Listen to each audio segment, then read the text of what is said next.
Hi, I'm your host, Jürgen Strauss from InnovaBiz, and I'm really excited today to welcome to the InnovaBuzz podcast all the way from Denver in Colorado, near the Rocky Mountains, I take it, USA, keynote speaker, breakthrough coach, and multiple best-selling author, Dr. Danny Brassell. Welcome to the InnovaBuzz podcast, Danny. It's a real privilege to chat with you today on the podcast. Thanks so much for having me, Jürgen. I really appreciate you and your show. You're spreading joy in the world. We need a lot more of you. Please breathe. I think I've done that. I'm over that. All right. Now, you help entrepreneurs and small business owners by showing them how to improve their presentation skills so that they, and using your term, dazzle their clients, dazzle their peers, and dazzle their superiors, which is something that, thinking back to my corporate days, I probably could have used a lot more of, because I always thought if you do a great job, people will recognize you and you'll be rewarded accordingly. But I think a bit of presentation and a bit of dazzle would have helped. So I'm really looking forward to digging into that some more. Before we do that, Danny, what's the impact you're making in the world today? Well, probably the big thing for me is just kindness. That's my key for 2023. I've been telling friends, I'm like, I want to make 2023. I want to turn Christianity from a noun into a verb. Let's be a little bit kinder to one another. There's too much nonsense happening, and life's too short. That's why I love my friends from Australia. They're a lot more laid back, and they just have a great. I was actually shocked when I found out that there's Australians that live in Australia. I just thought you were all on walkabout around the world backpacking.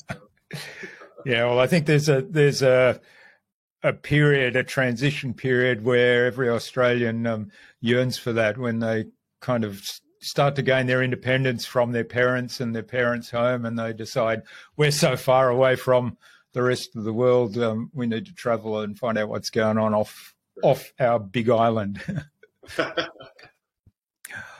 All right. Well, that's wonderful. I talk a lot about culture of care, and I think it's something that we'd be well advised to kind of take into our own world, but spread into like key decision makers around the world. When you look at what's going on the geopolitical scale, and you wonder, why can't those people embrace that culture of care? And it's not just Christianity; it's kind of pervades all religions, doesn't it? So it's not something that is beyond the religious boundaries. Well, it is beyond the religious boundaries. It crosses all religions. So yeah, I love the spreading kindness message. Great. All right. Well, let's turn our attention to presentation skills. How did you get into this area? Because I think your background wasn't really speaking as such, and you. I'm interested how you fell into this, or how you transitioned into this. Maybe looking back, it was a well-planned journey. It really was not a well-planned journey.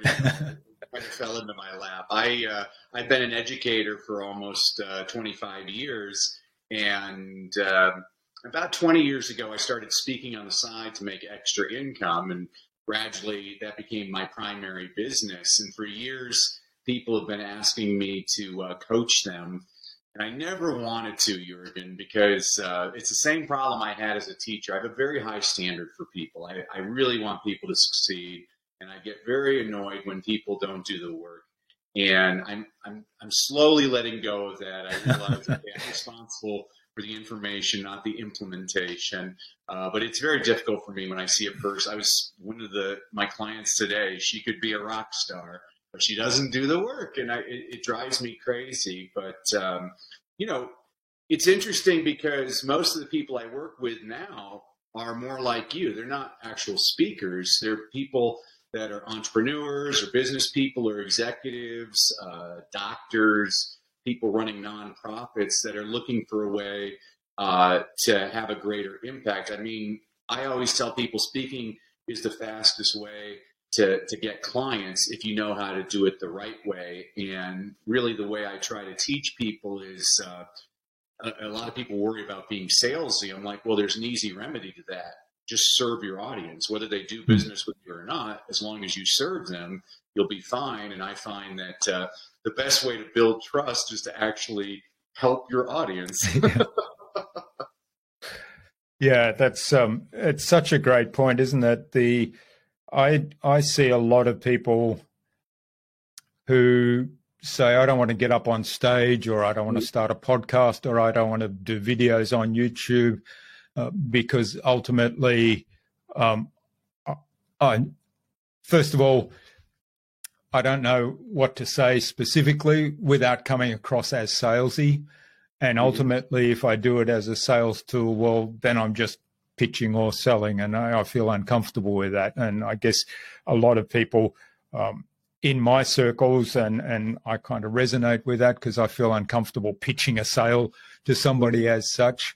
And yet if we turn that around and say, let go of the pitch, just forget about the pitch and just address an audience, address a problem that you have a solution to, give value, like you say, and the rest actually falls into place, because most of the time, and the key, I guess, is to focus on one lesson per speech, podcast, whatever, which is you're a great coach, Jürgen. This is what I keep on stressing to people. Yeah. I mean, the very first thing I teach people is, well, you need clarity in your business.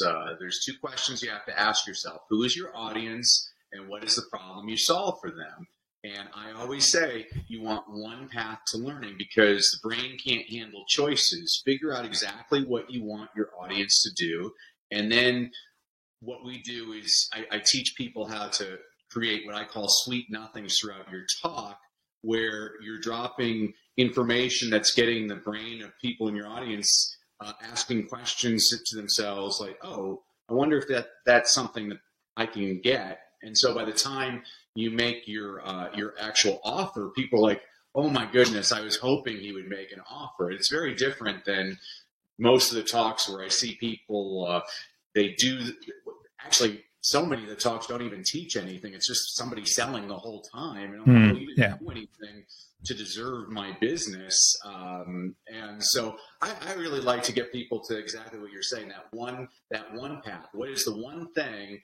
And again, by service, it really helped me. I mean, a lot of trial and error. I started realizing, wait a second, if I just actually help people, they tend to want to work with me. So maybe I should just help people. It seems to work. Yeah, great point. So give us some examples, or an example of the sweet nothings, as you call them. Well, sweet nothings, so I call it a stump speech. I've heard people call it a signature talk. You can call it peanut butter and jelly. Don't worry about the terminology. I call it a stump speech because, at least in America, the politicians, it's always called a stump speech. They give the same speech over and over again to get people to know who they are. I mean, basically what a stump speech is it's like your fingerprint. It's unique to you. It's your story. Most important three questions you have to answer at the beginning of your talk, which is the most important part of your talk because you're connecting with your audience, is who are you, what do you do, and why do you do what you do? And if you can answer those questions, you're in pretty good shape. And really, the best way to do that is to start with a story. And this has been proven for thousands of years. I was just judging a speaking competition, and it totally depressed me, Jürgen. There was over 1,300 speakers, and every single one of them gave a depressing story. And I have a problem with that. I'll tell you why. First of all, I'm a lighthearted person. I like to do a lot of jokes and things like that. I want people laughing in my presentation. The reason I want that is the world's already been through a lot the last couple of years. I think people need hope. I mean, everybody's had tragedy in their life. I think, and I'm not discounting tragedy, but I think people need hope. And then there's something also which is very inauthentic to me about telling those sad stories. I mean, I can tell funny stories again and again, and you'll laugh, no problem. But I'll give an example. I work with a speaker, and his daughter was murdered, and he's given that speech 1,000 times. Two questions. Do you want to give that speech 1,000 times? I mean, a stronger person than me, talking about the worst moment of his life. And secondly, and this is where people get angry with me, but I think there's a lot of truth to this. I think after the 20th time you give that talk, you start to have crocodile tears. You start to become desensitized to it. And that's very different than humor. Humor can always be genuine. I was introduced to Australia. I was introduced to Australia by watching the Paul Hogan show. It was like the funniest. Yeah. I mean, this is something I want. I grew up on, Paul Hogan and Monty Python and Steve Martin and Bob Newhart.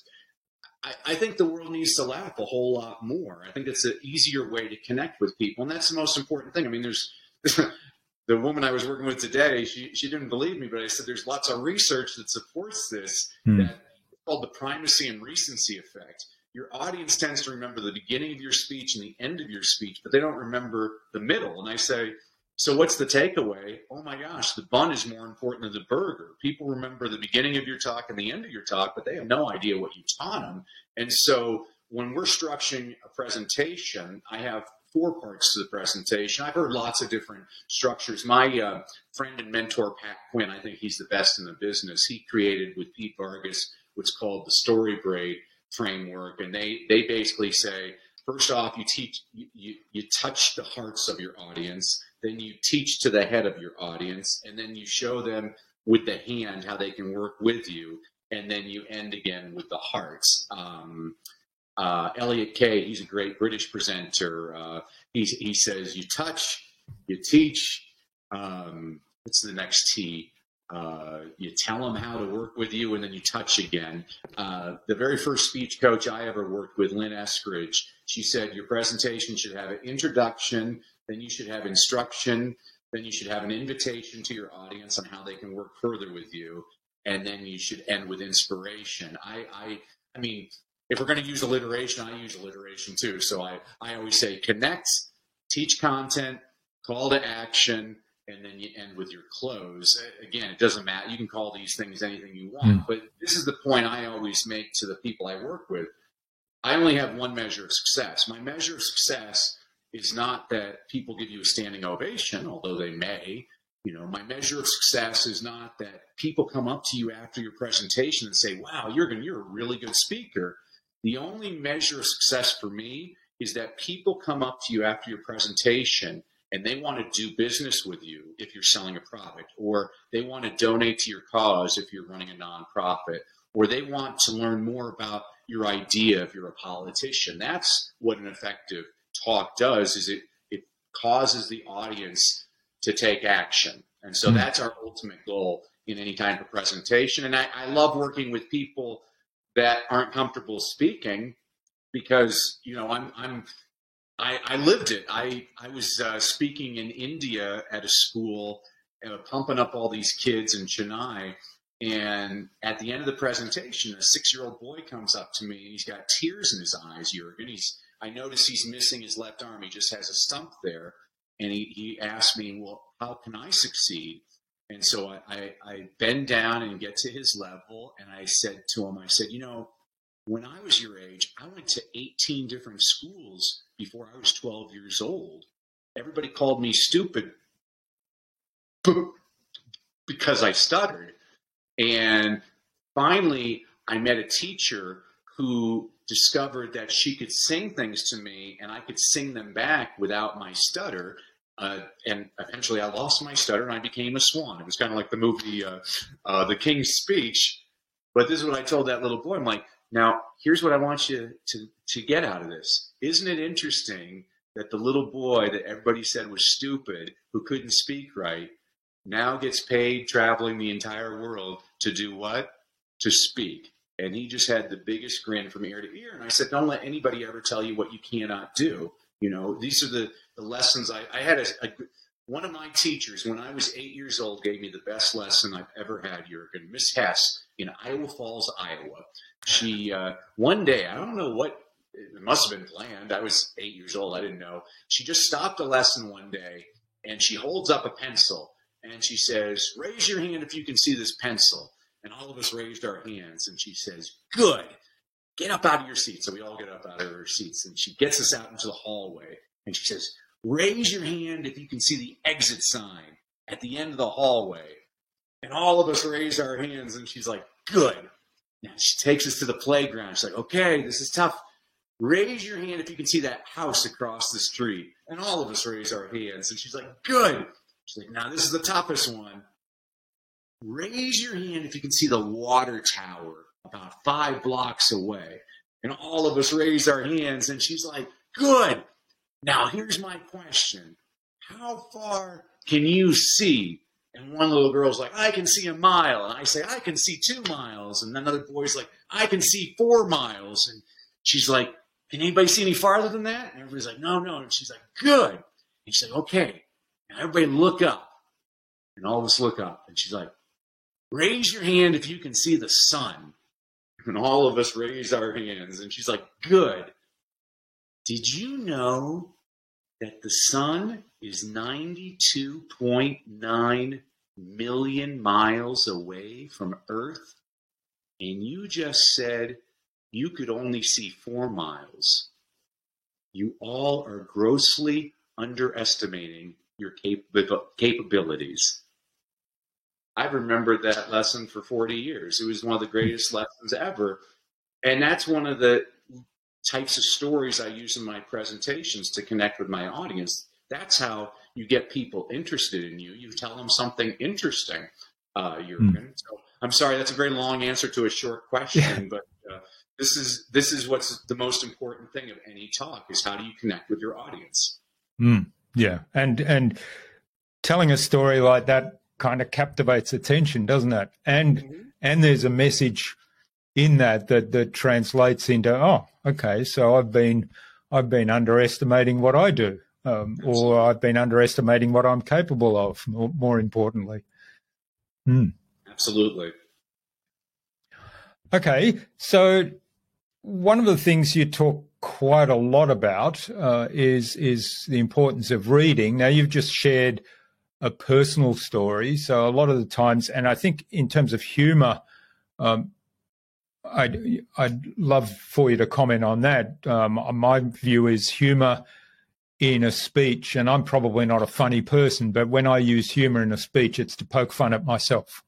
Right. And anything else to me is dangerous territory. It's thin ice. In terms of other stories, like you've shared 2 personal ones there, where do you draw inspiration beyond those personal ones? Because some people say to me, I'm not really that interesting. I haven't had a lot of fascinating things happen to me. Well, I'll give a strategy for your audience, for the people that think that. So I tell this to everybody. Get a pen and a paper and a libation of choice tonight, and sit down in a comfortable chair, and I want you to write down every story that's ever happened in your life. And I don't mean the whole story. I mean triggers, like the time I locked myself out of the car out in front of the Costco grocery store, or the time Dad spilt mustard on his tie when we went to that fancy restaurant. You'll come up with about 400 to 500 of these little triggers. That's the first part of the activity. The second part then is then I want you to figure out, well, what's the moral of this story? And so, when I locked myself out of my car, that's really a story about overcoming adversity. When I tattled on my brother in first grade, that's really a story about responsibility. I mean, my computer's filled with file after file of all these different stories. So those are the personal stories. And people say, well, I've been told I always have to have a personal story in a presentation. And I'm like, well, some people don't want to give personal stories. And so to those people, I say, what's one of the best-selling personal development books of all time? It's Think and Grow Rich by Napoleon Hill. Napoleon Hill doesn't give a single personal anecdote in that entire book. It's all about wealthy individuals and their stories. And so that's what I always tell people. Well, you don't have to be that interesting. All you have to do is tell stories about other interesting people. And as far as humor is concerned, you're absolutely right. The best way to use humor is always to poke fun at yourself. There's lots of ways to do that. And you don't have to be funny. This is what I tell people. You actually don't have to be funny. I mean, I'm a funny person. I like to get people laughing the whole time. But some people, they're just not that funny. And that's fine. What you have to do is connect. And even if you can get people to snicker or smile, that's important. So last week I was working with a financial advisor, and he sells 401ks. And I said, so you educate people what a 401k is, which is a retirement plan. And he said, yes, that's what I do. And I said, okay, well, that's what you can say is 401k, I can't even run a 5k. Well, that's going to get a snicker out of people. They're like, okay, that's it doesn't have to be that amazing. I did a TED Talk once where we had to do a rehearsal, and the woman who spoke before me was a nutritionist. And her talk was filled with lots of facts and information. But it was boring. It was a boring talk. And she's forgetting that you have to connect to your audience. You could have all the answers to the universe, but if you don't connect with your audience, everybody's not paying attention. And so I asked her if I could just give her a suggestion to make it a little bit more entertaining. She said, oh, yes, please. And so I watched her speech. And one of the things she said is that like almost every nutrient you need is in an apple. Like if you just ate an apple a day, everything would be all right. And so I told her, and so this is another humorous strategy. I said, okay, so what you do then is you pause, you look at the audience like you're going to wink at them, and then you just say, how do you like them apples? So she did it. And you can actually watch her TED Talk. It always cracks me up because when she said it to an audience, she was startled how everybody laughed at the line. Yeah. And then if you look at the audience, all of a sudden you see this, and this is a strategy I always tell people.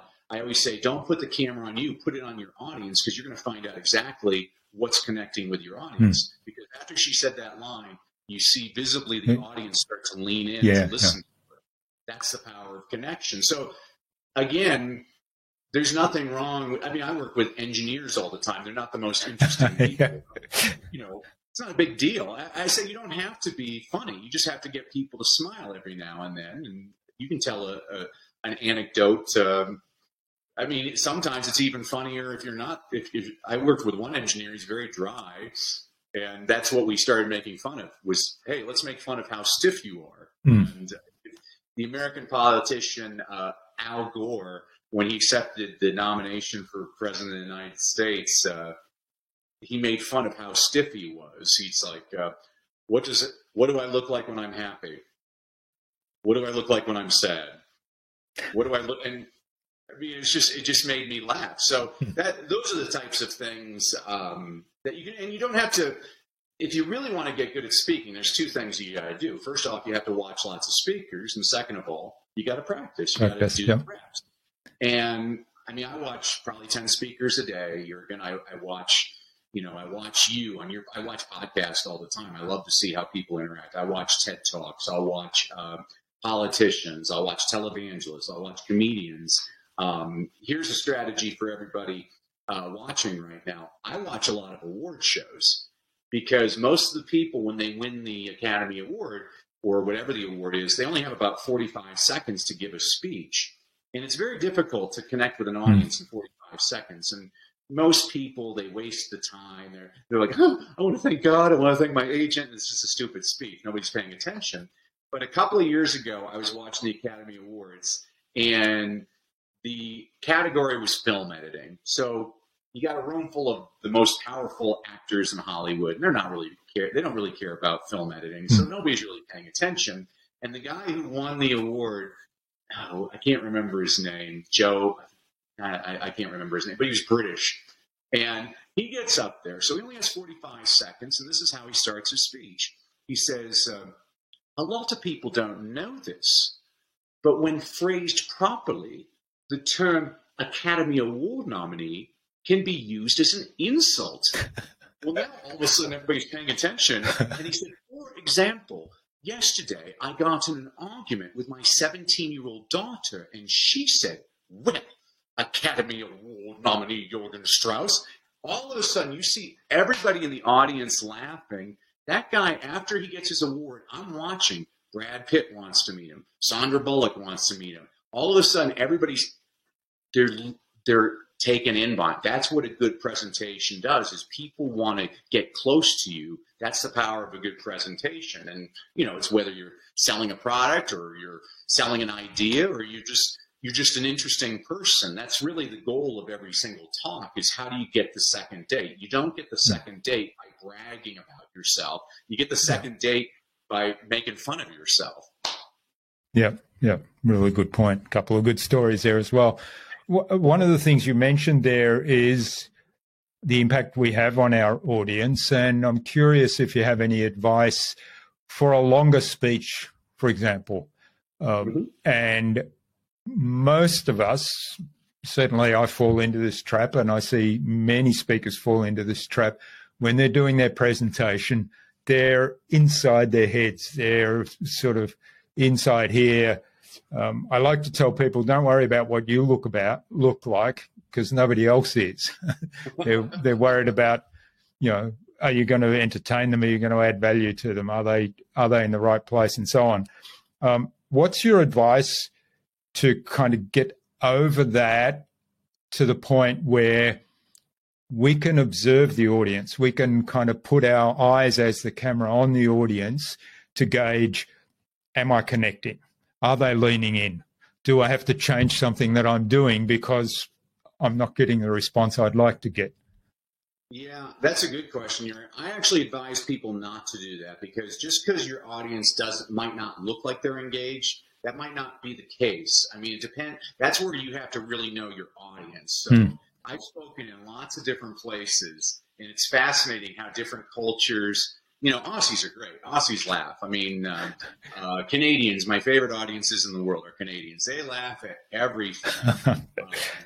I gave a speech in Indiana, and I had a guy for 2 whole days. I was doing a training, and there was a guy in my front row for 2 days.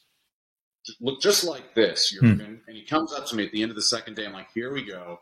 And he comes up just like this. He's like, I just want to tell you, Danny, you're the funniest speaker I've ever seen. Like, wow. Yeah. Glad I wasn't paying attention to the face. And then I thought about it, and I'm like, you know what? I've actually attended a lot of presentations where I might not look like I'm into it, but I'm actually really into it. And so you kind of hit upon it, the ego thing. One of the techniques I try to get myself in before a presentation is, it's not about me, it's about them. There's a great Donald Miller. He has a company called Storybrand. Yeah. And I love Donald because he says that your job as the speaker is you're the guide and your audience is the hero. How do you position people in a way that they're going to be victorious? And I absolutely love that. When you were talking, I was thinking of that. That's the old joke, is when you're 18, you care what everybody thinks about you. Yeah. When you're 40, you don't care what everybody thinks about you. And when you're 60, you realize nobody was thinking about you. That's right. Yeah. We're all so selfish. We're all, and that's the other thing with a presentation is I've actually forgotten significant sections of my presentation. And guess what? The audience Nobody knows. Yeah. That's what I tell people all the time, particularly when I'm giving feedback on speeches where people are using notes to give their speech. And I say, the first thing I would suggest for your speech is lose the notes. Oh, but I might forget something. Well, nobody will know. And I tell this story where I was 19 and I was a PhD student, and I'd been selected to give a presentation at the National Chemistry Conference, which was a huge deal. So I spent a lot of time preparing this. I had a notebook. This was before computers and everything. I had slides prepared, so 35 millimeter slides on a projector. I had I think I even had to tell somebody next slide. And I'd handwritten in double-spaced lines the presentation word for word. And I'd rehearsed it over and over.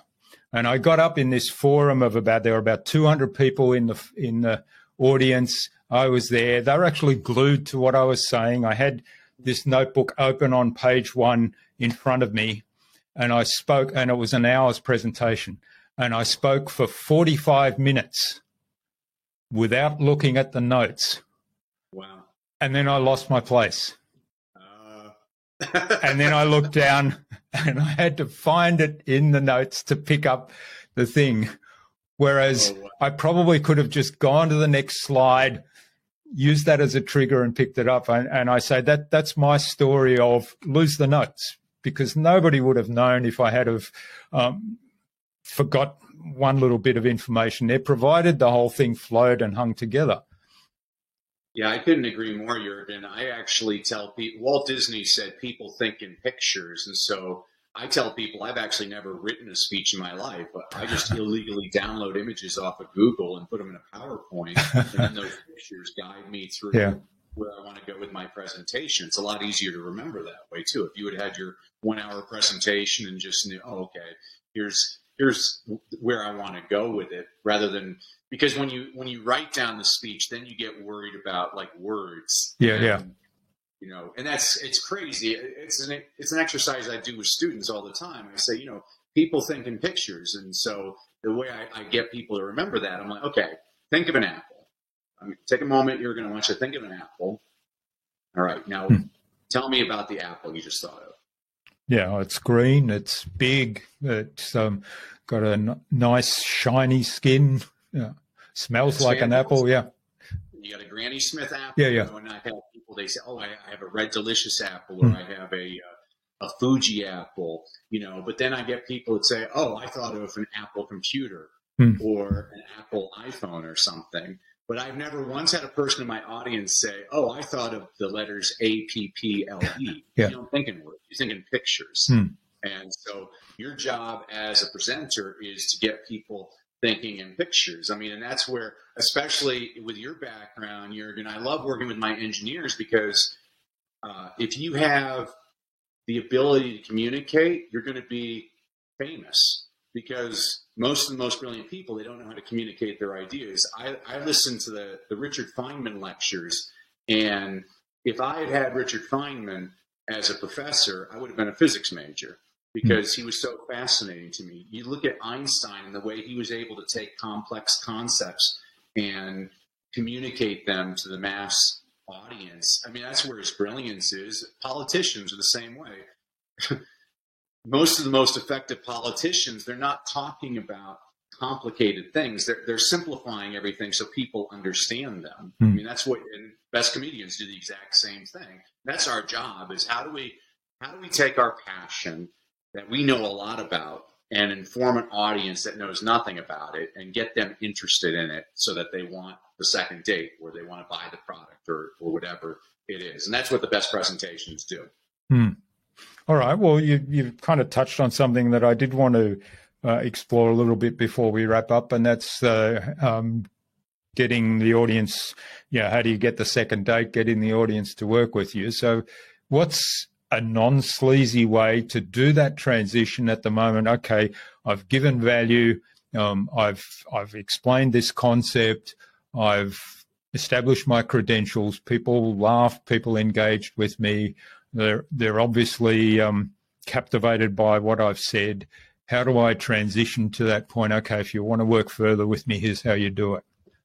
Yeah, this is probably the most important thing we'll talk about, Jurgen, right now for everybody out there, is it's those sweet nothings we were talking about. It's the power of suggestion. Most people do it the wrong way. Most people give a presentation and then they wait till the end of their presentation to have their call to action where, oh, and now buy my product, or now vote for me, or whatever. And I'm like, if you do it the proper way, your brain knows when it's being sold versus when it's being taught. What did I just say? It knows the difference between being sold and being taught. There's your clue.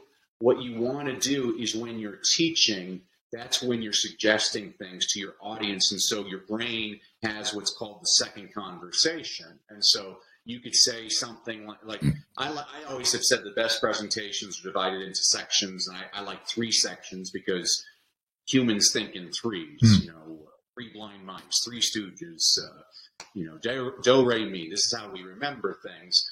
And so I like to show people in those sections. Let's say you want people to buy your course. I would say, when I'm teaching something, Jurgen is a person who bought my course and was trying to figure out how to become a better chemist. And then you make your first teaching point. You didn't sell anything at all. Now all of a sudden your audience are like, he has a course? I wonder if anybody can take that course. I wonder if it's an online course. I wonder how much that course costs. You're you're having this conversation. Mm. And so, and if you're doing this the proper way, by the time you make your call to action, which is the toughest part, even some of the most famous speakers I work with, they freak out when it comes to the sales part. I'm like, well, it's because you haven't seeded it correctly. When you get to where you're going to have your call to action, your audience should be on the edge of their seats being like, oh my gosh, I was hoping he would sell the course, because you've already gotten them thinking about it. It's basically like getting your audience to think of a lemon without having the lemon. How do you get them salivating throughout the talk? And so that's the proper way to do it. Most people, they sell at the end. I'm like, well, that's not what you should be doing. What you should be doing is serving throughout, and the brain doesn't associate it with being sold. It's like, oh, I'm being taught something, and what you taught them is, oh, if I want to solve this problem, I need to go to Jurgen. And it's not something natural, by the way. You have to practice it. My biggest success story happened 2 months ago. Jurgen, I couldn't believe it. So I was working with this immigrant from Ecuador, Gustavo. He's in the real estate business. He has a $40,000 real estate coaching program. I mean, that's a big ask. But I'm like, okay, hey, I told him, you got to practice. I mean, you got to start pitching that. We'll see how you do. And he said, well, I'm on a podcast tonight. And I say, hey, we've put it. Let's see if this works. I want to see if it works. Jurgen, he calls me the next day. He's all excited. He's like, Danny, I did it. I did it on the podcast. I was able to seed it properly, and then I made the offer. I'm like, oh, did anybody take it? He's like, 23 people. All right. So Jurgen, reading is my thing. I'm not a math guy, but 40,000 times 23, he made $920,000 on a talk we had created that afternoon. I'm like, I need to start charging a lot more on that. I was so pleased with him because he made the pitch. The woman I was working with today, she won't make the pitch. And I said, hey, make the pitch. What's going to happen? Nobody signs up. Great. That's your baseline. The second time you do it, if you get one person, well, that's much better than zero. I mean, it takes time. Like, this doesn't just happen overnight. You know, when people come up to me and they're like, I did a question and answer the other day, and this woman's like, oh, I could never do what you do. You're so quick on your feet. And I stopped her. I said, the question you asked me, I have been asked 500 times before. And so before you asked that question, I had 500 practices. Yeah. To craft the perfect answer for you. That's why I look so good. You know, it's not rocket science. I'm telling the chemist, it's not rocket science, but it's not rocket science. Yeah. I mean, it's a formula. I mean, that's actually why I like working with engineers. I'm like, basically, this is a blueprint. If you follow the recipe, it's always going to be consistently the same. And that's what an engineer understands. Oh, it's a formula. It is a formula.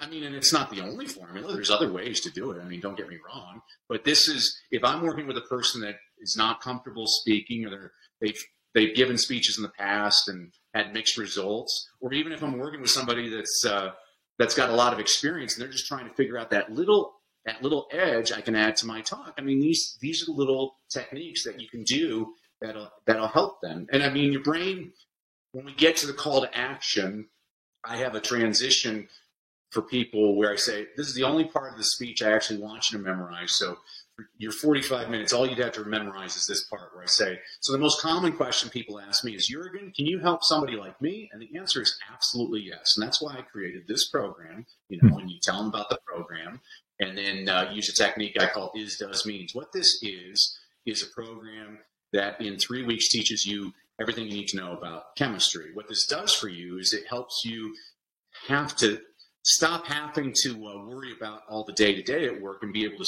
focus on what you want, which is the big picture. And what this means is much more freedom for you away from the office, so you can actually spend time doing the things you want to do with the people you want to. I mean, and those are the other things I teach people is like, there's basically 3 motivations for everybody in your audience. They want more income, they want more freedom, or they want more impact, or they want all 3. So if your speech can address those things, and it doesn't really matter what, you could be an elementary school teacher teaching second graders and use the same strategy. You can be a doctor trying to get a heart patient to change his diet. You can use the same strategy. The strategy works for everybody, but it does take practice.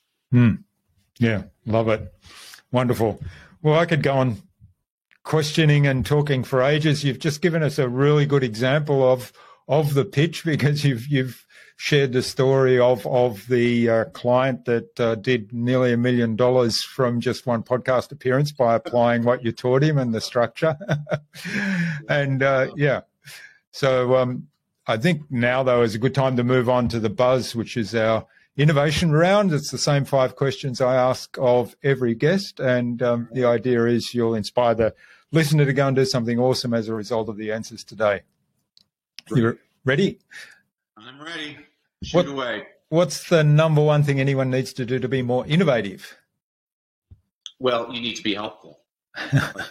Innovative people are helpful people. They're people that, I always tell people the opposite of success is not failure. It's not trying. So you got to fail a lot. That's how you succeed. So innovators all these people fail a lot. And that's what I love about them, is they've learned to accept mistakes. Mistakes are part of the formula. Yeah. I always tell my team there's no such thing as we can't do that, or I don't know how to do that. It may be, if you append yet to that, I'll accept it. And I had an interesting experience on the weekend. My father was looking for a specific number related to his power source to do an application for power, changing over power. And he said, I wasn't able to do it because I couldn't find that number. And I said, it's on your bill. And he said, no, it's not. It's not on the bill. It's not. I had a look in my account. It's not there. And we were out at the time. And I said, well, when we get back to your place, I'll have a look. And he said, you won't find it. And of course, to me, that was like, okay, no, I'm going to find this. It's a challenge. I found it. Yeah. That's usually how. That's the way arguments go with my wife, but she's the one that's always right. All right. Okay. All right. What's the best thing you've done to develop new ideas? Read. Everybody should read. I read,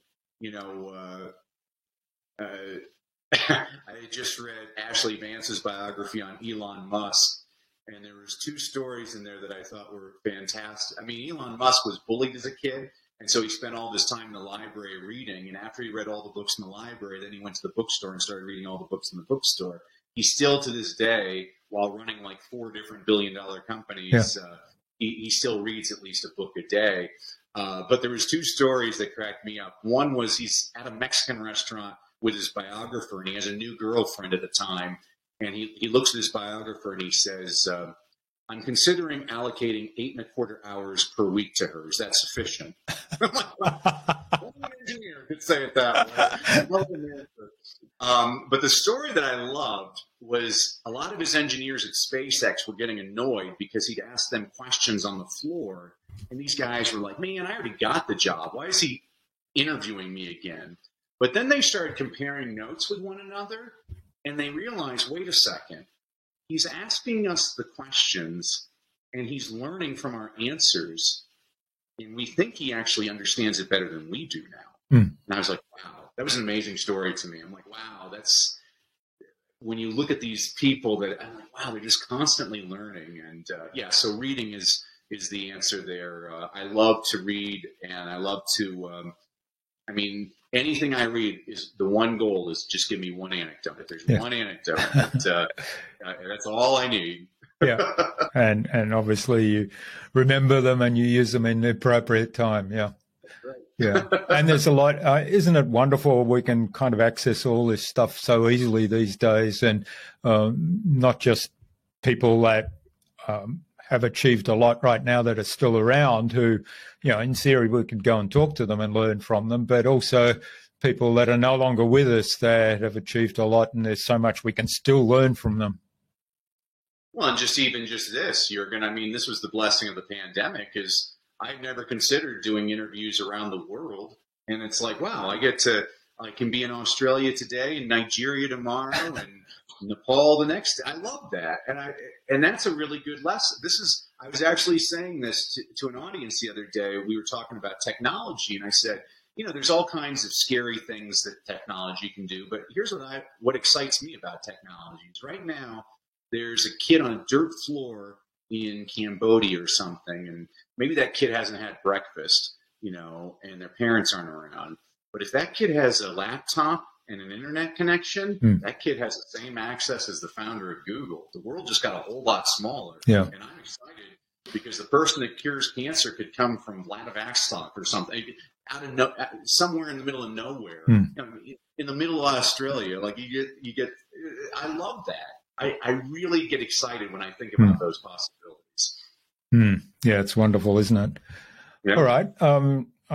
We've touched on a resource. What's one of your favorite resources? One of my favorite resources? Gosh. Well, now it's ChatGPT. I just think ChatGPT is unbelievable. It's amazing. And that's what I tell people. Everybody always fears technology. And I say, but it's been the same argument for 2,000 years. The Greeks used to say, oh, the kids are going to hell in a handbasket. They can't memorize. They got to write it down. And now we're like, oh, now there's artificial intelligence. But if you use ChatGPT, there's tons of grammatical errors. There's tons of factual errors. But what I use it for is like, it gives me ideas. It's really a great brainstorming tool. And I just think I get really excited thinking about it. So, yeah, I think that's my latest little toy that I've been playing with. Yeah, wonderful. I've gone head first, feet first into the deep end of ChatGPT, and it is just amazing. It reminds me so much of the very early days of the internet, where a lot of people are saying, I don't understand this, and it can't do this, and it can't do that, and it can't do that. And I looked beyond that and said, well, if you hack it and if you do these things, it can do all this stuff. And all of a sudden, I became an expert in Google search, for example, in 1997, when Google was sort of a year old, and I knew how to do advanced search on Google. And it reminds me of those days. Of course, today with social media and the email marketing that's around that wasn't around in those days, it's just so exponential, the new information that I'm getting every day and the things I'm learning. So, yeah. It's amazing. It's really amazing. I mean, we've lived in an extraordinary time. I mean, I was just pointing this out to my kids because we always make fun of like, oh, I was excited when we got VCRs and the DVD players and stuff.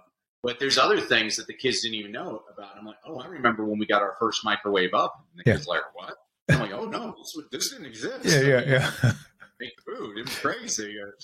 There's so many things like that where I'm like, wow, it's fascinating to me. And I get excited. I mean, everybody always likes to take the negative stance. Oh, the robots are going to take over. And, well, if they are, I'm going to enjoy myself in the meantime.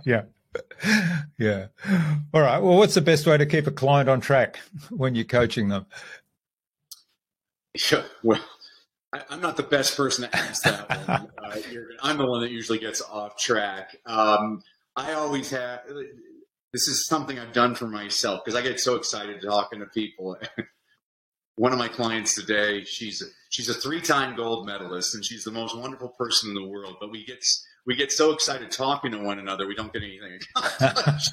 And so I've learned I have to have an agenda where I'm like, okay, did you do your homework? What is your plan for this week? What can we do and so she's great. She's actually the best thing about coaching athletes is athletes understand that they should listen to their coach. And that's what I love about working with her. So have an agenda and try to stick to the agenda and focus on the outcomes, I guess, which is, yeah, you're right. Athletes and sports people kind of understand this is the objective I'm trying to get to. Here's the mechanism. Here's the reps I have to do to improve and reach the goal. Well, and that's exactly, again, what I told her is we're having fun with it because she had never really made an offer before. And so that's what I love. Because she's an athlete, she knows numbers. And I say, okay, the first time she made an offer, only 4 people gave their contact information. I said, okay. And she was all disappointed. I'm like, no, now we have a baseline, 4. So we got to beat 4. Yeah. And so now she looks at it as a game. She's like, oh, how do I beat the number? You know, I think you and I have talked, because I'm a huge swimming fanatic, and I love watching Ian Thorpe. He's one of my favorite swimmers of all time. I'm like, man, the guy he was a machine. It was all the numbers. It was always like tenths of a second. He's fascinating to me. Yeah, great. All right, final question of the buzz round. What's the number one thing anyone can do to differentiate themselves? be yourself. I think that's probably the one thing that worries me about social media is everybody's trying to be somebody else. And but the book I'm writing right now, there's this great story of these two women in a diner. They're both choreographers in New York City. One's named Martha, the other one's named Agnes. And Agnes has just opened her third play on Broadway, and the audiences seem to like it, but the critics have just destroyed it. And she tells Martha, you know what? I think I'm just going to close down the play. And Martha says, you can't do that. It's not for you to decide. It's not for any critic to decide, but if you close this play, the world doesn't have that play. There's only one you. There's never been another you, and there never will be another you. You've got to keep this play. It's for you to produce. And so Martha was Martha Graham, the mother of modern dance. She won the Kennedy Center Honors, Presidential Medal of Freedom. And her friend Agnes was Agnes DeMille, who won the same honors. And she was the first woman to have 3 hit musicals on Broadway. And so she didn't close down the play. She just gave it a different name. She changed the name to Oklahoma. Yeah. Well, there you go. All of us are our own worst critics. Yeah. And then the other story I just wrote for the book was this Italian guy. It's one of the best letters I've ever read. He's like, Giuseppe, my back is killing me. My ass is sore. I've been sniffing in these paint fumes for 4 years. I'm going crazy. I am so miserable. Alas, Giuseppe, I am not a painter. I am only a sculptor. And it's signed 1509 Michelangelo right after he'd finished the Sistine Chapel. Yeah, wonderful story. So be yourself. Yeah. and maybe, have the courage to put out there what you actually got to contribute.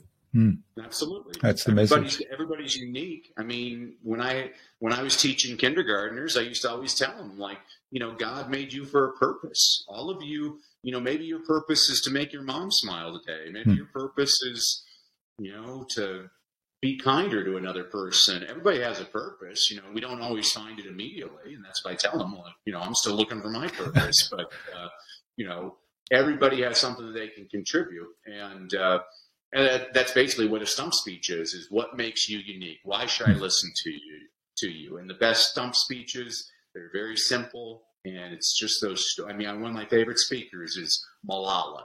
Malala, whenever she speaks, I'm just captivated. Or the Dalai Lama, whenever he speaks, I'm captivated listening to him. They're very simple presentations, but they have this great way of kindness and connecting. Where Mr. Rogers, I was just watching a speech with Mr. Rogers, and I was like, wow, that was like the greatest speech I'd ever seen. And so that's what if you really want to shine, you need to share with the world what makes you shine. Maybe you're a great swimmer. Maybe you're a great chemist. Maybe you're a great cook in the kitchen. Everybody's extraordinary at something. Yeah, we always exactly. take it for granted.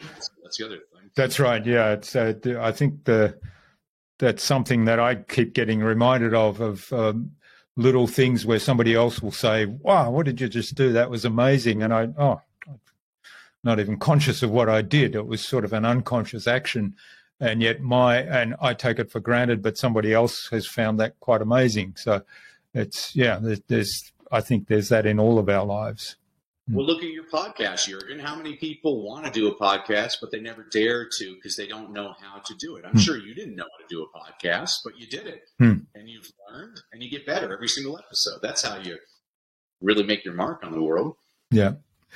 All right. Well, wonderful, Danny.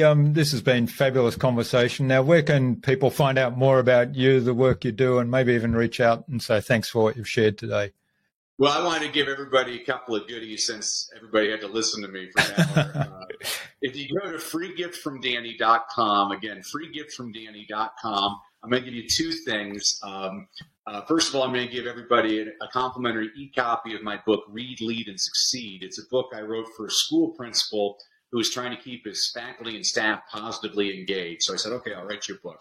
So every week I give you a concept, an inspirational quote, an inspirational story, a book recommendation on a book you should read, but you're probably too lazy because you're an adult. So I also give you a children's picture book recommendation on the same concept. You can read that in 5 minutes. And then, reading's my passion. Last summer, I did an online 5-day reading challenge for about 700 parents from all around the world. And I'm going to give everybody access to that challenge where every day for an hour, you'll get all kinds of ideas on how to get excited about reading. Because the more excited you are to read, the more likely you are to read. And the more you read, the better you get. And then if that's at freegiftfromdanny.com, and people can always connect. My website is DannyBrussell.com. My last name is really easy to remember how to spell. It's spelled like Bras Cell. No one ever took any grief over that as a child. So DannyBrussell.com. But I really appreciate you having me, Jurgen, and I can't wait to get back down under so we can share a libation together on me. Excellent. Yeah, well, I'll look forward to that, and you'll have to let me know when you come down here. All right, Danny, what action would you like our listener to take out of our conversation today?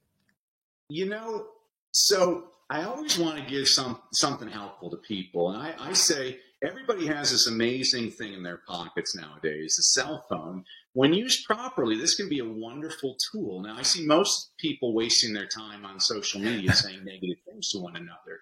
What I do is I set all these reminders on my daily calendar. So I'm always trying to learn different things. And so, like, I'm a bad Christian. I'm not one of these people that understands, that can quote scripture all the time. And so I've been like, lately, every morning at 7:14, I get this alert, 2 Chronicles 7:14, which is, if my people who are called by my name will humble themselves and pray and seek my face and turn from their wicked ways, then I will, I'm still learning it, then I will hear from heaven and I will forgive their sin and I will heal their land. So I'm trying to learn that.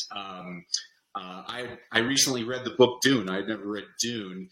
And there's this great thing in Dune called the Litany Against Fear. And so every day at 9/11, I get the Litany Against Fear, which is, I must not fear. Fear is the mind killer. Fear is the little tiny death that brings total obliteration. I will face my fear. I will permit it to pass over and through me.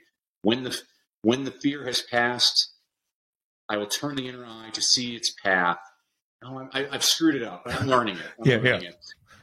So it's kind of like scheduled flip cards, if you like.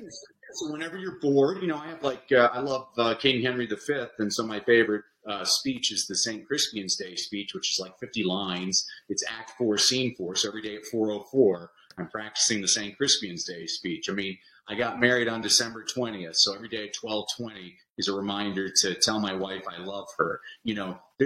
This can be an amazing tool if you use it to your benefit, but most people, they just waste time on it. So that's my strategy for everybody out there. If you're going to do something, don't waste your time. I'm into numbers, and I'm like, we only have so much time on this earth, so use it wisely. Don't waste your time. Wonderful. Well, that's a wonderful call to action. It's unique. I haven't had one like that before, so hopefully that will add value to all of our listeners. So thanks so much for your time and energy and humor and all the advice and insights you've shared with us today, Danny. I've really enjoyed our conversation, and I wish you all the best. And I look forward to connecting in person when you visit Australia, and we can continue the conversation. Thanks for all you do. Keep on doing it. I really appreciate you. God bless.